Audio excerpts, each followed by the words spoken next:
Yo, what's up guys, Draconio here for another Dragon Ball Legends video. We're gonna look at the new Super Saiyan 4 Vegeta abilities now. We know that this is the next Ultra character. To be honest with you guys, I already recorded an ability breakdown, but I had problems to get the site here in English. So I already did the video, and basically at the end I managed to finally get here the English version, which makes things a lot easier for me to explain. And basically I know everything about this kid, but I would go everything through again, whatever. So I know that he's red. He seems to be a blast based unit because he's having base blast attack and strike defense. I think this is very important because most units are strike based, that he has strike defense on him, so that the team is not full of blast defense units and barely have strike defense, so your team is kind of frail. Also, him being red, I said this for Vegeta clan, this is really good because maybe he can bring Evo back to the meta. And for GT, we have to hope that he is, I would say, both strike and blast based usable unit. So with leader slot abilities for GT, that's very obvious. He has extra getting damage every time he uses a strike or blast card, and he has blast armor.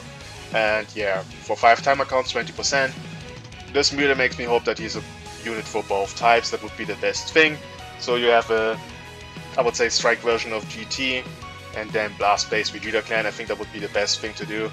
Okay, special move, on activation you get a unique gauge, 40% special move, critical rate 30%, and if the unique gauge is a release type, he's getting extra 30%, so 70 in total, and for all enemies get minus 50% to health restoration. This is also very good. For 10 timer counts, it's also a very long time.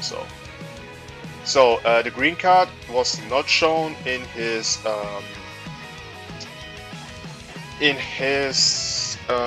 video that they released, but it's a charging forward green. We don't know what the animation is yet. You're getting 30 ki, unique gauge plus 15, damage plus 30, and cancel attribute downgrades in normal conditions. And on hit you're getting up to 2 cards. And cover no, you can combo it into everything. Solid green, nothing else to add there. Now the ultimate. You have supreme damage there. On activation, 40% ult damage, critical rate 30, nullify endurance. If unique gauge is release type, he's getting more ultimate damage and type neutrality in offensively and blast armor when charging forward. So I would say rather hard hitting ult, but nothing crazy.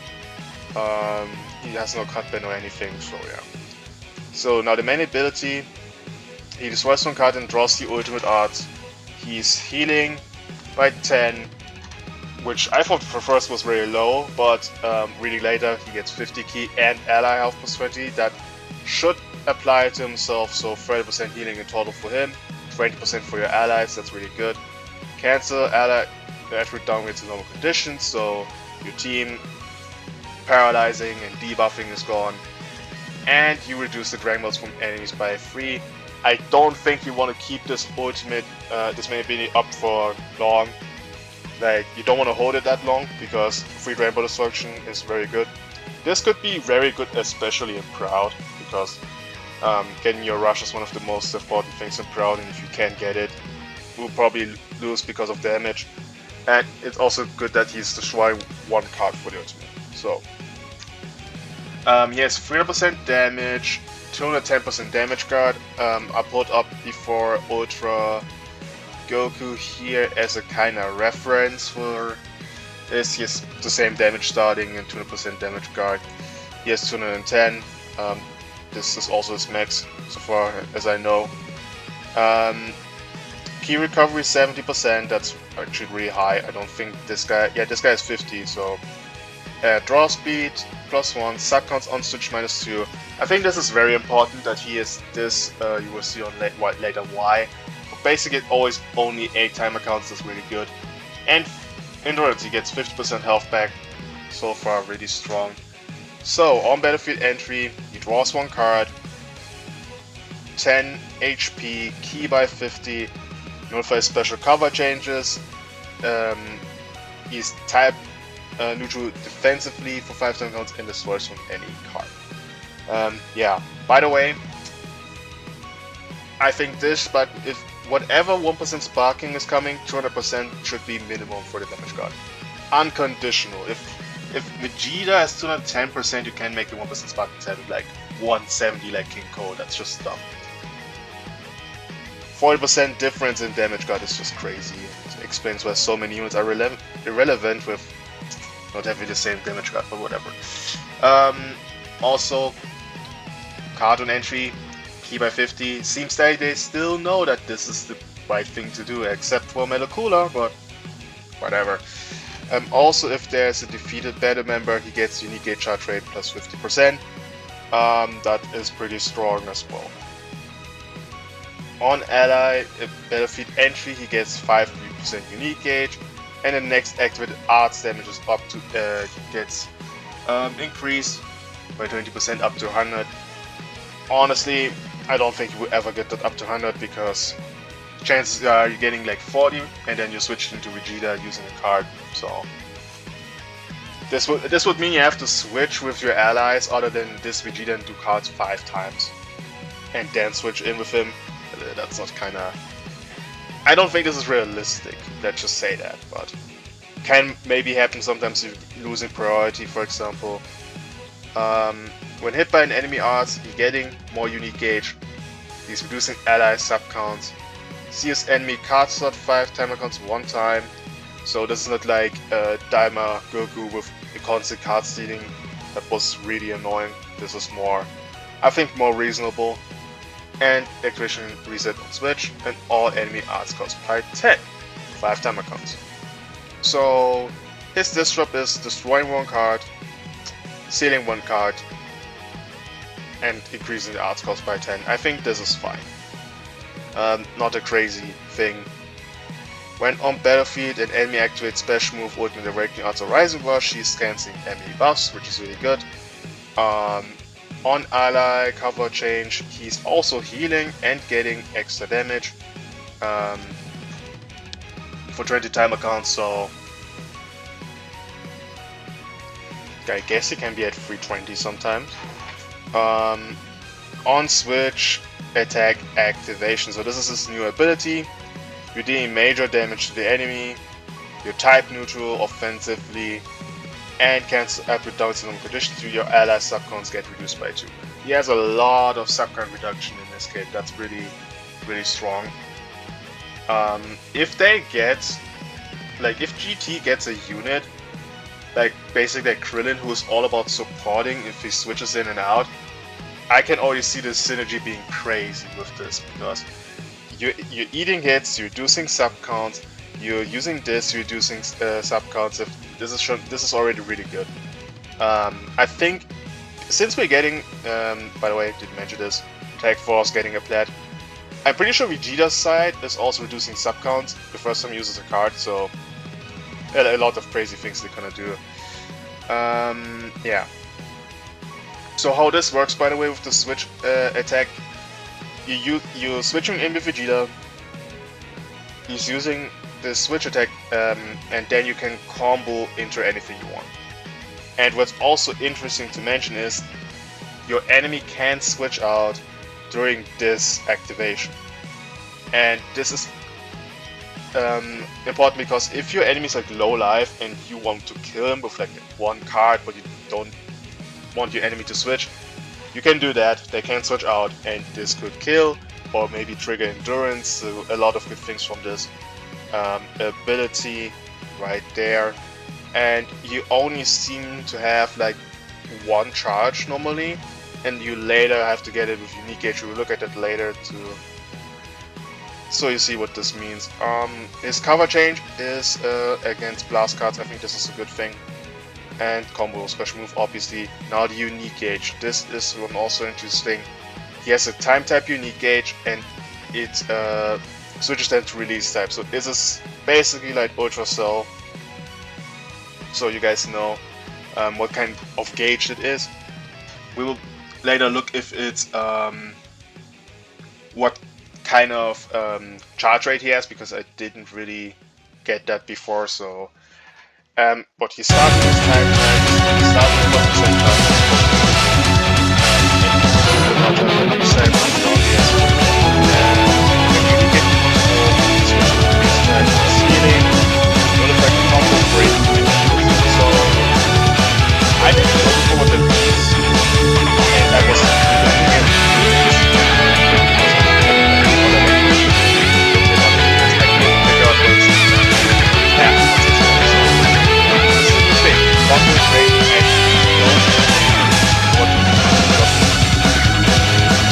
how long do you change?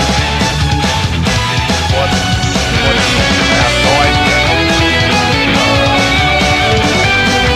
What this means? Really no idea. Does it mean cover changes?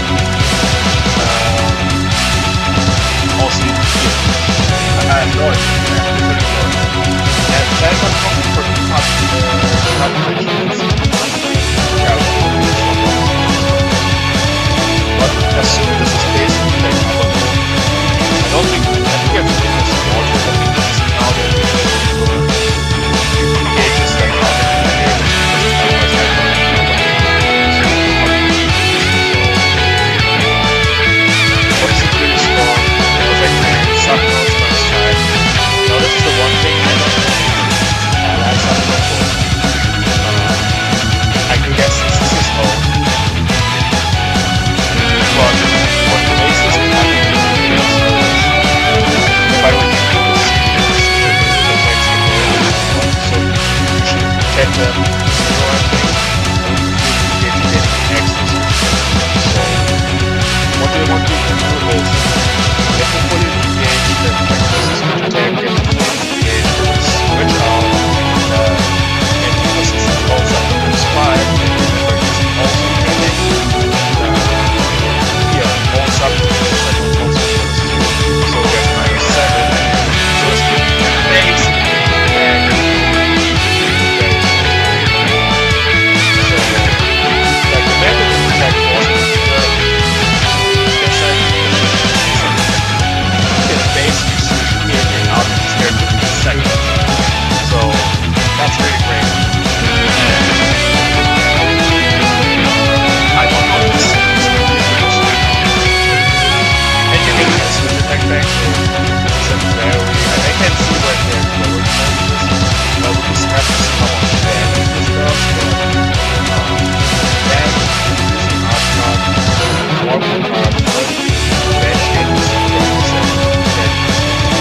Now what's great about this is warp card and not one time of it, so you get more in card base with this one.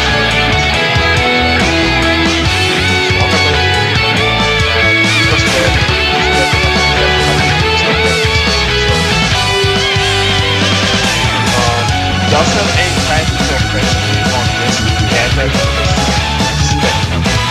I think the enemy doesn't have that kind of ability. It's gonna be a lot of damage. So it's also taking some damage, and also now this is something I also don't know. Does this help with bias? That's so, but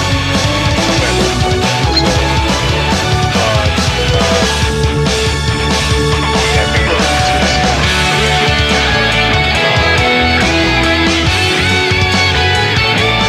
Where was I?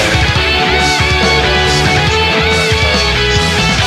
and the charge strategy, like I think Lucas is it.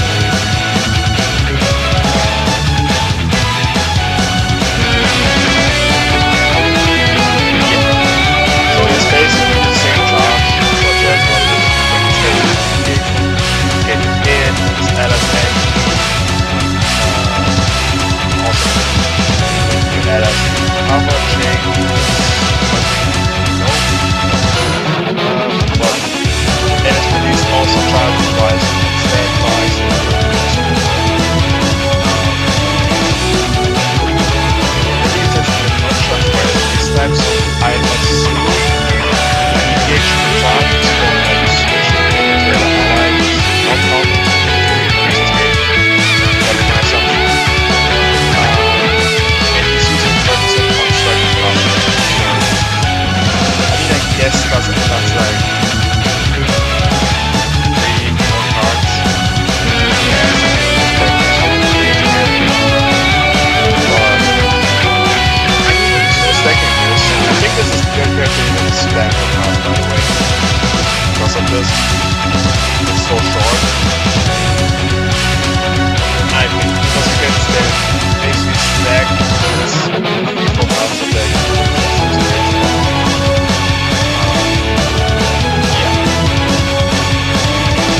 this applies against that truck in particular, but I hope it's the same.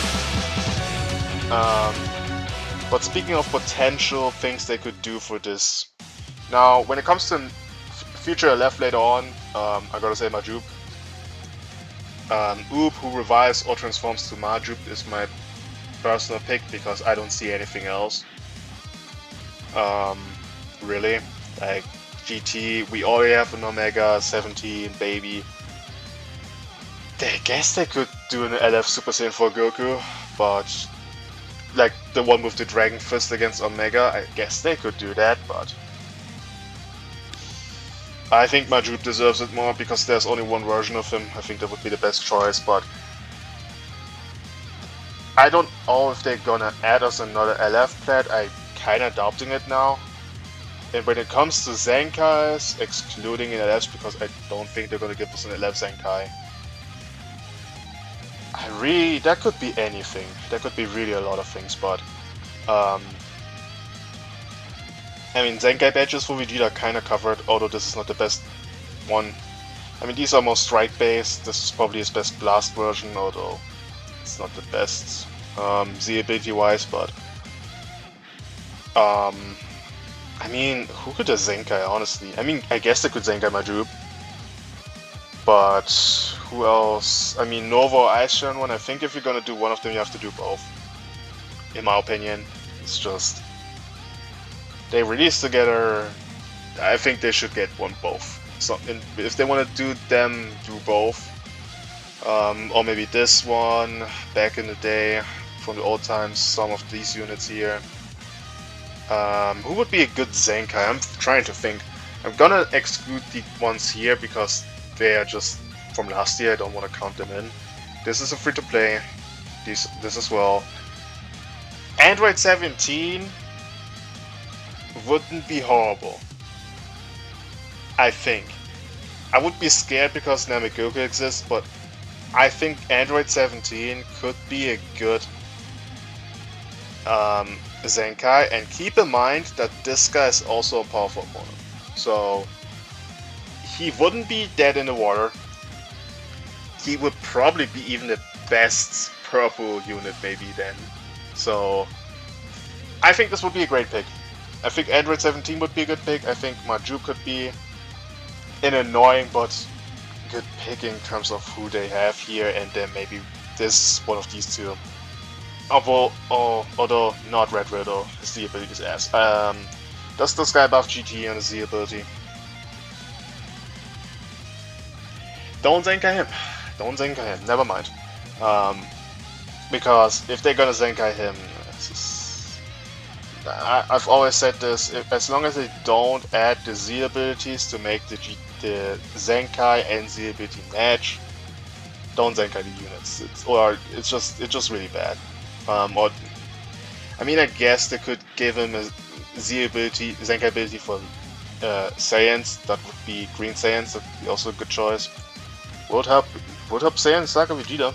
So yeah, either of these three, depending on him or what Zenkai ability they want to give, and these two would be my pick. Anything else I want to discuss about Vegeta? Sorry about that, guys. My video, my recording turned off the moment I clicked on the video. I'm not gonna do it full screen, but we quickly look at the video that we saw Ultra Super Saiyan for Vegeta, and then end the video here. For me, that's basically now the third time. To be honest with you guys, I'm already saying this. I'm not quite sure if I'm 100% content with the ink animations they did. Also, speaking of looking at this guy, we don't have a base version for him in the game in GT. We don't have Goat nor Gohan yet in GT at all for Dragon Ball Legends. For some reasons, we have like 50 million Trunkses, but like there's no Gohan, no Goten. Bulla got an Oh, technically we have a base Vegeta, huh? Bulla got in a sparking and got to the game before Goten and Gohan. And I was like, back then, when before these two guys released, I was like, no way they're gonna bring Bulla into the game. That would be stupid. No way they would bring Bulla before Goten, and they actually did it. And I was like, you can't be serious, man. Anyway, back to Vegeta. Back to Vegeta's animation. Like, I like this so far. But here's the point where I'm like, I feel like they could have done something else. Not the grade A part, but I think they could have. I don't know. What could have done there? I think it feels like something's missing here for me. Maybe a line, but I don't know if this make the ink animation too long as well. That's also. I mean, that transition I like. Allow me to show you the power of Super Saiyan Bull. Yeah, also, like, that's a good intro. That's a good intro. At long last, I have ascended. Like the cover change. That's a final flash, as always. The new animation for this makes more sense, basically, from the anime.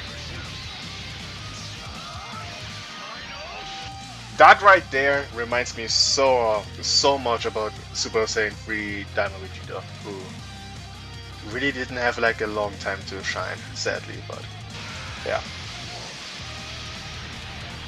I refuse to perish until I've erased you from existence.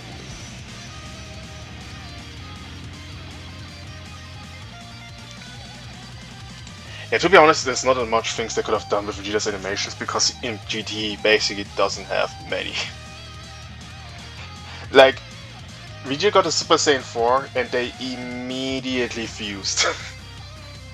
And then later on they got just basically destroyed and pummeled the whole time. Like, they couldn't fight Omega at all. Like, they had nothing.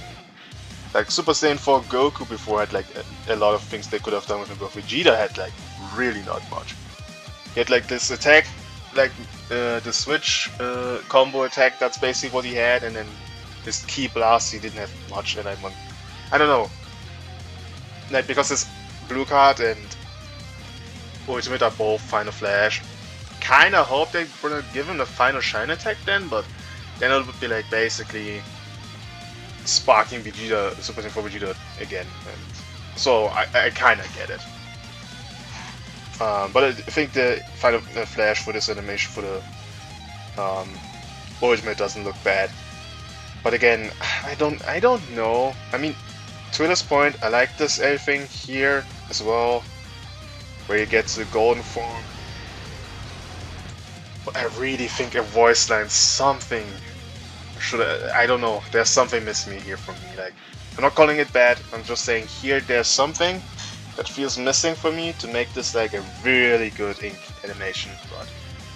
But otherwise, I like what they did with his animations, everything. Let me know what you guys think about Ultra Super Saiyan 4 Vegeta. Gonna summon for him, are you excited? And see you tomorrow in the summons.